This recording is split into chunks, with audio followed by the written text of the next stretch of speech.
এক লোককে তার অপরাধের জন্য রাজা দরবারে আনা হলো।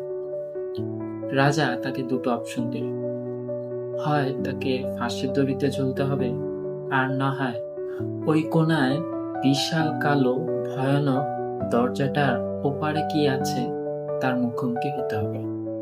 লোকটা কিছুক্ষণ ভাবল। কালো ভয়ঙ্কর দরজাটার ওপাশ থেকে কেমন যেন অদ্ভুত ভয়ঙ্কর শব্দ আসতে লাগলো। লোকটি কাঁপতে কাঁপতে বলল, মহারাজ, আমি ফাঁসির দড়ি বেছে নিলাম। তার ইচ্ছা অনুযায়ী তাকে ফাঁসির দড়িতে ফাঁসি দেওয়া হলো। দজ্জাল রাজাকে প্রশ্ন করল, মহারাজ, আমি বহু বছর ধরে দেখে আসছি যে সবাই এই কালো দরজাটার চেয়ে মৃত্যুকে বেছে নেয়। আচ্ছা, এই কালো দরজার ওপারে কি আছে এমন?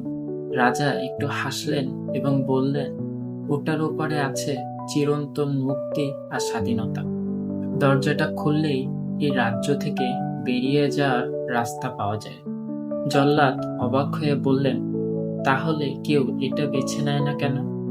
রাজা বললেন, কারণ মানুষ চেনা কষ্ট বা মৃত্যুকে মেনে নিতে রাজি, কিন্তু অচেনা স্বাধীনতার ভয় তারা জয় করতে পারেনি।